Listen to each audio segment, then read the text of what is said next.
James Stewart as the six-shooter.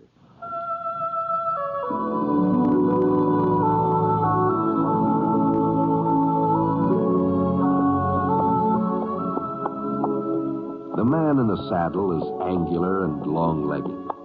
His skin is sun-dyed brown. The gun in his holster is gray steel and rainbow mother of pearl. Its handle unmarked. People call them both the six-shooter.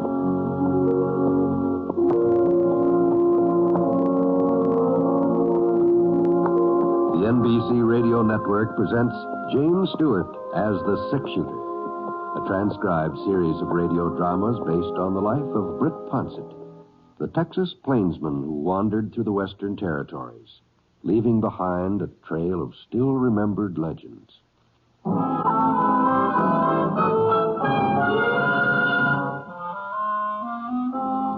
I could tell he was a big man from the sound of his steps as he plowed through the trees toward where I was squatted by the fire eating my lunch.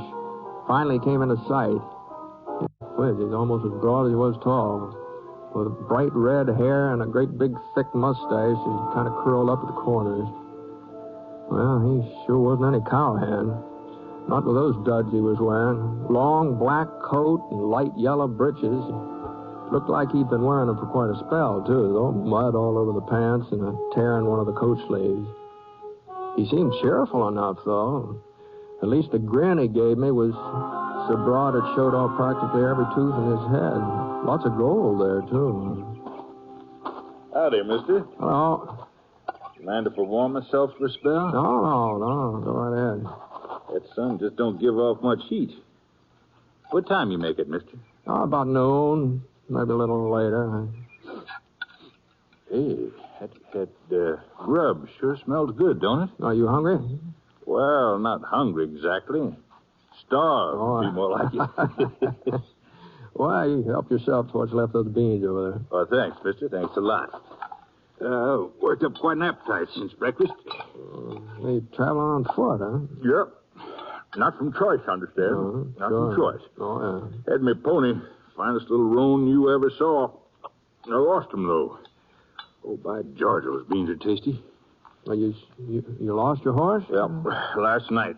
Poker game over to Jackson. Oh, poker. Oh, yeah. Well, you're a gambler, huh? Well, the way the card's been running lately, I ain't so sure. I see. But if I had to go broke somewheres, I guess Jackson was as good a place as any.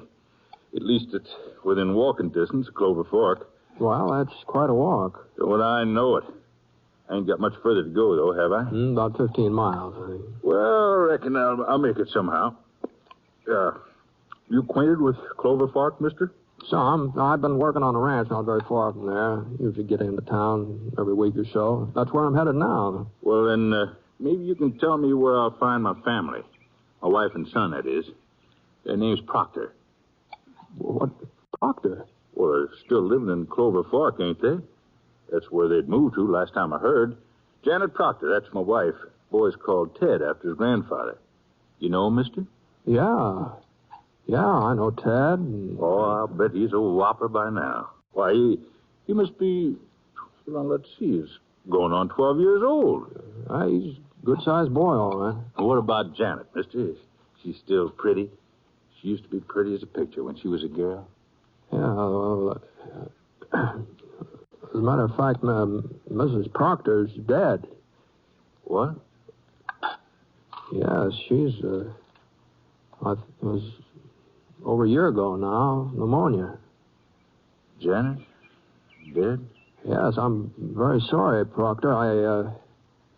It's funny they didn't let you know. I reckon they tried.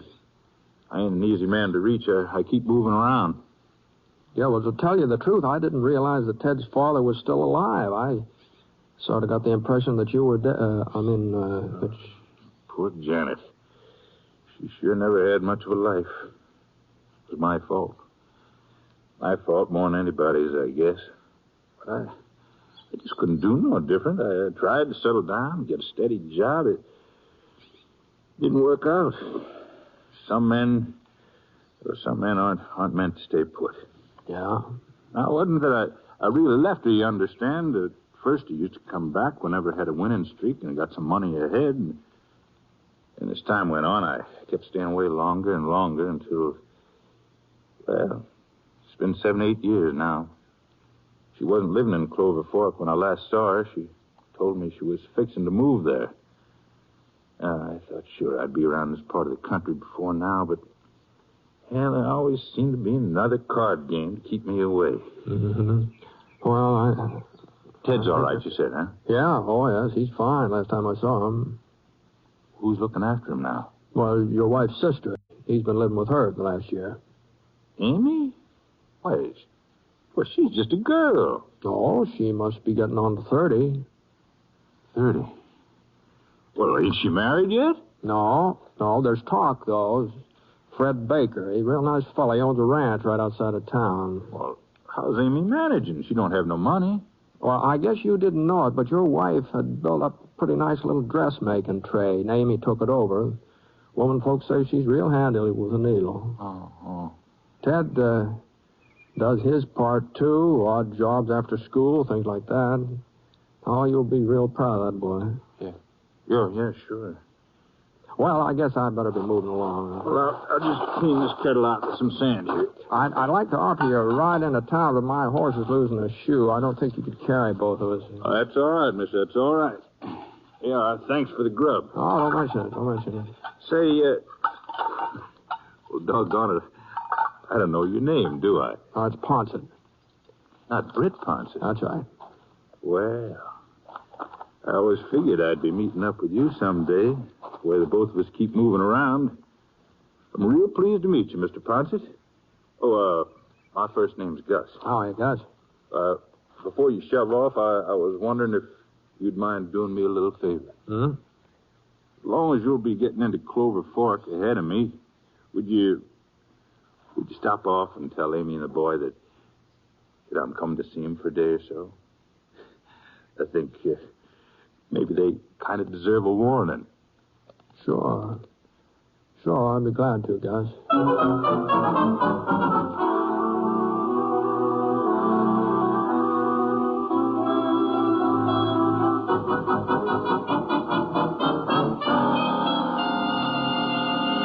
Britt, it isn't fair. He's got no right to come here. Not after all this time. Well, Amy, he's Ted's father. He was Janet's husband, too. But that didn't make any difference to him. Nobody else ever made any difference. Now, all of a sudden, he remembers that he's got a son. Why didn't he ever think about Ted before? Now, don't get yourself all upset over it. He's only passing through. He'll just be here a day or so. That's what he said. What will it do to Ted? He thinks his father's dead. He would. Oh. I had to tell him something, Britt. When Janet was so sick, he got the idea that if his pa was here, she'd get better. I could hear little Teddy praying. Every night he prayed that his father would come home. And when he didn't, and Janet died, well, I told him Gus was dead. I said that was why he hadn't come. And for all I knew, it was true. For all I knew, he was dead. Well, I'm not saying I blame you, Amy, but Proctor's on his way into town, so if you want to explain to Ted, He isn't even here. He had some errands he was going to do for me on his way home from school. I imagine he'll... Oh, that'll be Mrs. Peters. I promised her I'd have a dress ready for tonight, and it's barely started. Oh. Hello, Amy. But Gus. You were expecting me, weren't you? Yes, but not yet. Not so soon. Britt said you wouldn't be here until later. Well, made better time than I expected. Sodebuster give me a ride in his wagon. Oh. Well, come in. Howdy, Mr. Ponset. Nice seeing you again. Hi, Gus. My. You turned out real pretty, Amy. Have I? Well, I think maybe I'd better be getting on. There's no reason for you to go, Britt. No, I have to get me a room for the night. Now, you and Gus have things to talk over. We don't have anything to talk about. Now, Amy, I know how you must feel. You don't know how I feel. You couldn't know. It wasn't pneumonia that killed Janet. When you left that last time and didn't come back. When she didn't even hear from you. That's what killed her. Well, I couldn't help myself, Amy. It wasn't that I didn't love Janet, but... Oh, go away, please. Leave us alone. Ted believes that you're dead. It's better that way. He believes I'm dead. Oh, don't make him go through the same thing Janet did. Always wondering where you are, always worrying about you.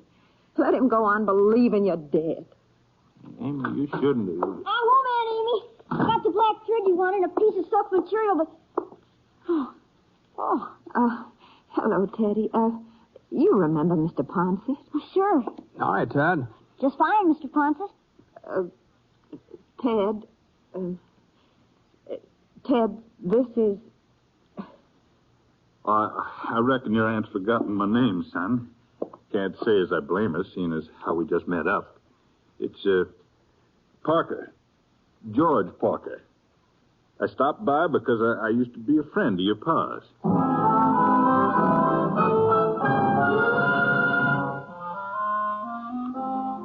Well, Gus Proctor carried it off pretty well, too. Sounded real convincing. The only mistake he made was saying that he'd known Ted's father. Well, sir, that youngster cut loose with a whole passel of questions. And from then on, Gus had a pretty hard time keeping up with pretending. He kept trying to leave, but it seemed that he just had to stay for supper. Ted wouldn't take no for an answer, and Amy, well, she had to go along with it. Finally, Gus agreed, but he made it plain that he wouldn't be staying in Clover Fork overnight. Well, I went over to the hotel and got myself a meal, my room. Oh, Amy had invited me to supper, too, but I told her to make it some other time. After I'd eaten, I settled down in the lobby. The usual poker game was going on over in the corner. So I sat around for a while. And just as I was getting ready to go upstairs, I saw Gus come strolling in. Good evening, Britt. I was hoping you'd not gone to bed yet. Yeah, well, I sure was thinking about it, Gus. How was the supper? Oh, it's first rate, first rate. Amy's a real fine cook. She's a fine woman, too, Britt. She's done a good job with the boy. Well, I never heard anybody say otherwise. You went on playing dead, huh? I must say, I wrote myself a mighty pretty obituary. You did? Yeah. As far as Ted's concerned, he had just about the greatest father that ever lived. Mm-hmm. Why did you change your mind, Gus? Why didn't you tell him who you really were? Well, Amy was so set against it, and, well, I don't know, I figured maybe she was right. Ain't as if I was going to be with him or be hanging around town, but, well... Yeah? I did sort of promise to stay over another day. Oh? Well, the boy wants to go hunting tomorrow. It's Saturday. He don't have no school, and he ain't never been hunting with a man, Britt. I guess I owe him that much. Yeah, sure. The only thing is, if I'm going to stay over, well, I'll need me a little stake. Now, I'm not asking for a loan, you understand? Well, not without offering security. Anyhow, you noticed my stick pin, didn't you? Yeah, I noticed it. Wow, it sure looks like a genuine diamond, don't it? Oh, it ain't, of course. It's just glass, but I've moved fire. I really fooled more than one jeweler with that pin. So if I wasn't to claim it back, well, you could always get more than $5 for it. You wouldn't be out nothing. No, I don't know, Gus. $5 is a lot of money, you know. You'll have it back before morning. Uh-huh. I will, huh? Sure. You see that game over there in the corner? Yeah? Well, not one of them fellas knows the first thing about poker. You can tell from the way they're holding their cards. Maybe so. I thought you said you were in a losing streak. Well, I was until tonight. Now I got the doggonedest feeling my luck has changed. Ted sure had his heart set on going hunting. All right. Here you are. Here's the money. Thank you, Britt. Thank you. Here's the pin. Oh, you don't have to... No, sir. A business transaction is a business transaction. Now, here, you take it.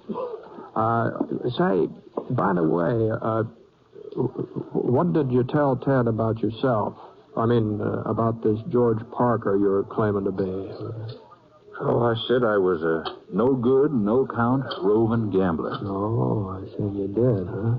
Well, I had to tell him some truth, didn't I? Yeah, I guess you did.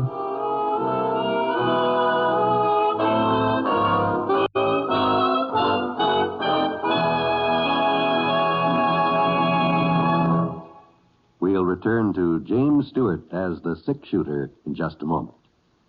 But I'd like to pass on a word of thanks to you, our audience. Thanks from Jimmy Stewart, from our writer, Frank Burt, the entire technical crew, and our director, Jack Johnstone, for the warm, friendly letters we receive from you every week. It makes us feel that you are somehow sharing the pleasure that is ours in bringing you the six-shooter.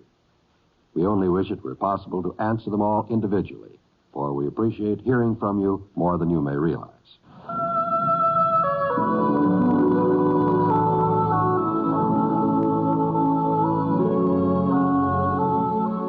Now, Act Two of The Six-Shooter, starring James Stewart as Britt Ponset.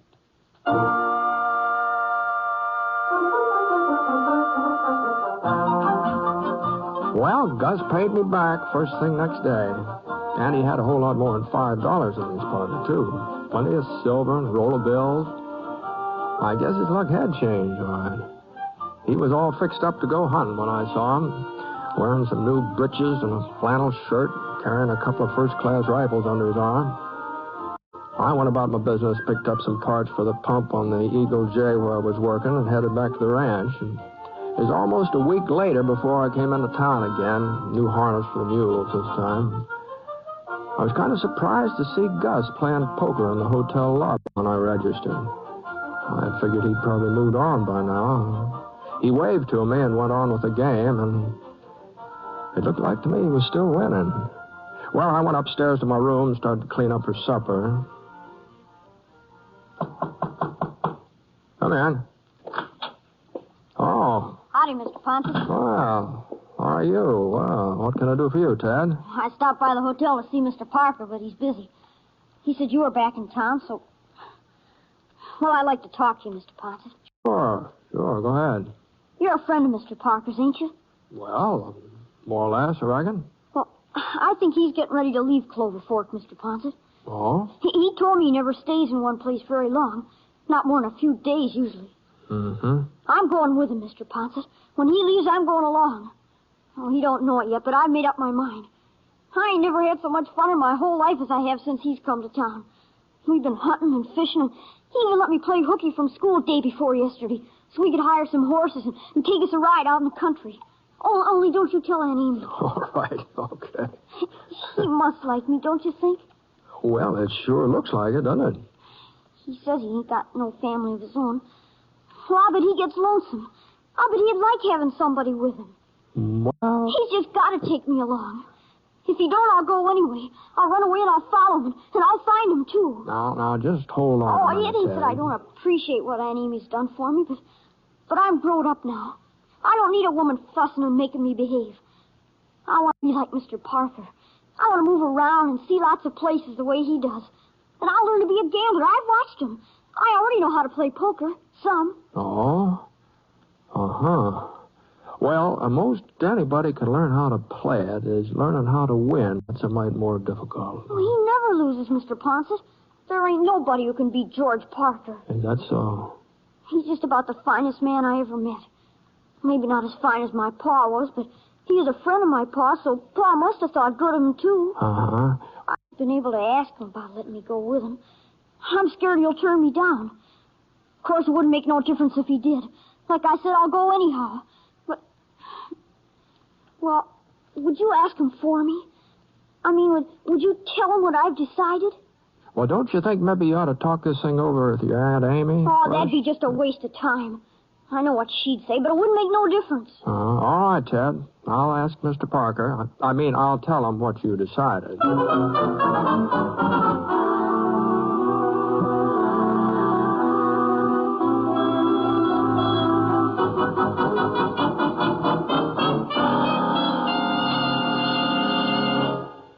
I'll be doggone. So he wants to go off with me, huh? Well, I guess that proves something. Ted's my son, all right, and I guess maybe somewhere down deep inside, he knows it. Maybe so, Gus. Maybe so. I don't know why I never thought of it myself. Well, ain't no reason why I shouldn't take him. Oh, I sure don't know of any. Why not? When I was his age, I'd already left home. He'd just be following in my footsteps. Except this way, I'd be around to look after him. Yeah, and he's a pretty big boy. He must have had some schooling by now, probably enough. More than likely enough. Well, now, I don't know about that. Well, of course, it won't make much difference, Gus, as long as he's going to be a gambler. What? Oh, yes. That's what he's set his mind to being, a gambler. Well, he ain't going to be no gambler, Britt. You think I want Ted to have the kind of life I've had? You think I'm proud of myself? Man wants his son to do better than he's done. Any man wants that. Of course he does. I could settle down, get a job again, make a real home for him. And then later on, I could let him know who I really am, that I'm his pa. Yes, sir. Yes, sir. That's just what I'll do. Sure, yeah. What's use trying to fool myself? I couldn't work steady or stay put. I couldn't do it for his ma. I couldn't do it for Ted. I'd be moving on inside of 6 weeks. Well, I guess it's up to me to lay down the law to him. You know, he's a real determined youngster, Gus. He told me he'd run away and follow after you no matter what, and I believe him. Oh, he'd come back to Amy soon enough. You know, you didn't come back when you were his age and you ran away, did you? Well, he ain't me, and he ain't going to make the same mistakes I did. Well, maybe a good talking to will set him straight. But right now, you're his idol, Gus. Finest fellow that ever lived. Next to Dad, of course. He said that? That's what he said.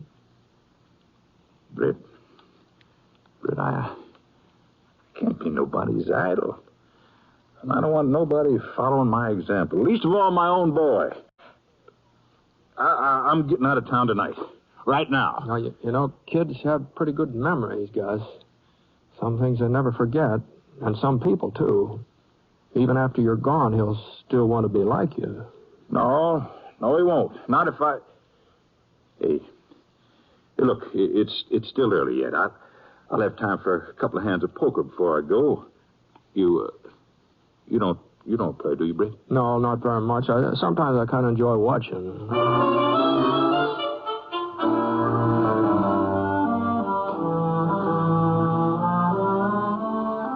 There was a seat open when we got downstairs, and Gus moved right in. Boys sure were anxious to have him play, especially Bart Finch. Seems he'd lost quite a bit during the last week, and he wanted a chance of getting some of it back. I stood by Gus's chair watching the play. He was just about holding his own the first few minutes. Then along about the 5th or 6th hand, I noticed he sort of tensed up. That wasn't like him, not from what I'd seen of his poker playing. Gus was the dealer, and Bart opened the pot. They raised each other a couple of times, and the other players dropped out. Then it came to a draw. Bart tossed in 2 cards, and one of them kind of hit on edge and almost flopped over. I couldn't see what it was, though, not from where I was standing. Gus dealt Bart 2 fresh cards and drew 2 himself. And then everybody seemed to get kind of quiet. Bart made a $10 bet, and Gus raised him to $25. Bart came right back with another raise, and Gus upped it again. And, that pot got to be about, $300, I think. Whew. Well, finally, Bart called. All right, Parker. What do you got? Well, let's see. Looks to me like about 2 pair. Huh. Well, that just don't happen to be the full house. It might. Hmm? You see, Finch, I got 2 pair of jacks. What? There you are. 4 jacks. Keep away from them chips, Parker. Well, what's the matter? You're not cheating me out of this hand. You're talking crazy, Finch. Listen to me, boys. I threw in 2 discards. One of them was a jack. There's only 4 jacks in the deck. Oh, he's all mixed up. That must have been the last Well, hand. they're the discards. There's supposed to be 4 of them. 2 from me, 2 from him. There, now, what did I tell you, boys? Only 3. He dealt himself my jack. That's how he's been winning all week, too. That's how he got our money. Well, you ain't going to cheat anybody else, Parker. Hold on, now. Take it easy, Finch. You stay out of this, Ponset. You Take put your that fight. gun away. I mean it, You Bart. ain't going to stand up for a crooked gambler, Britt. Now I'm fixing it so he won't ever... Oh! Now, the rest of you sit tight. If there's going to be any more gunplay around here, somebody's going to get hurt. Except for you, Parker. You better get out of town and fast. And you better think twice before you come back, too. Don't worry, Ponset. I won't be coming back.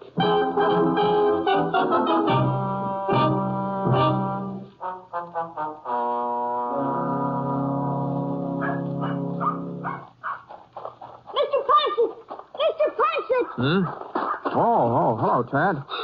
I've been looking all over for you. It ain't true, is it? What they say about Mr. Parker? He didn't cheat at poker. He couldn't have. Well, I'm afraid that's how it looked. I don't believe it. I won't. He isn't that kind of man. He just isn't. They even say that you told him to leave Clover Fork and not to come back. That's right. Honest, Mr. Ponset? That's what I told him, Ted. You mean it really happened, what I heard? It happened all right. It's true. To think I wanted to go with him. I wanted to be like him. I must have been loco. Why, a man who cheats at cards, he's lower than a snake even. Mm-hmm. Well, maybe Mr. Parker had a reason for what he did. There couldn't be no reason. Not for something like that. I wish I'd never heard of him. And I don't think he was a friend of my Pa's either. I don't think he ever knew Pa at all. Pa wouldn't have had nothing to do with a skunk like him. No, I don't know about that, Ted. Well, I do. Uh-huh. Look, maybe you ought to head for home. Your Aunt Amy will be worrying about you, don't you think? Yeah, you bet. You know, Mr. Ponset, I ain't ever gonna leave her. Oh, someday you will. But not for a while yet. Not for a while yet, Ted.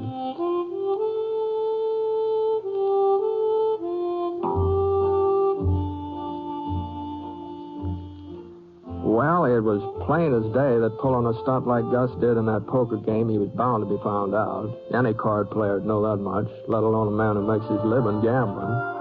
Of course, I told Amy what he'd done and why he'd done it. You know, he wanted to tear down that idol Ted had built up.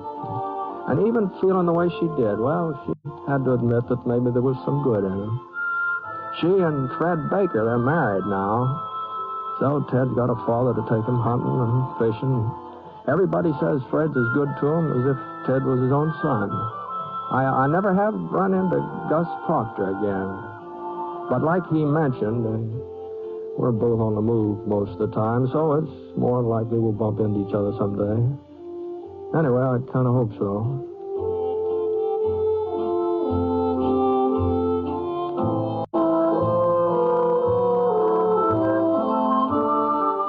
The Six Shooter is a transcribed NBC Radio Network production in association with Review Productions. It is based on a character created by Frank Burt and is written by him. Mr. Stewart may currently be seen in the Universal International picture, The Glenn Miller Story. Others in the cast were Shirley Mitchell, Dick Beals, Barney Phillips, and Robert Griffin. Special music for this program was by Basil Adlam, and the entire production is under the direction of Jack Johnstone. All characters and incidents were fictitious, and any resemblance to actual characters or incidents is purely coincidental. By the way, you'll be interested in knowing that the Six Shooter has been chosen for broadcast to our men overseas through the facilities of the Armed Forces Radio Services. This is John Wall speaking. Listen to Jan Murray in Sunday at Home on the NBC Radio Network.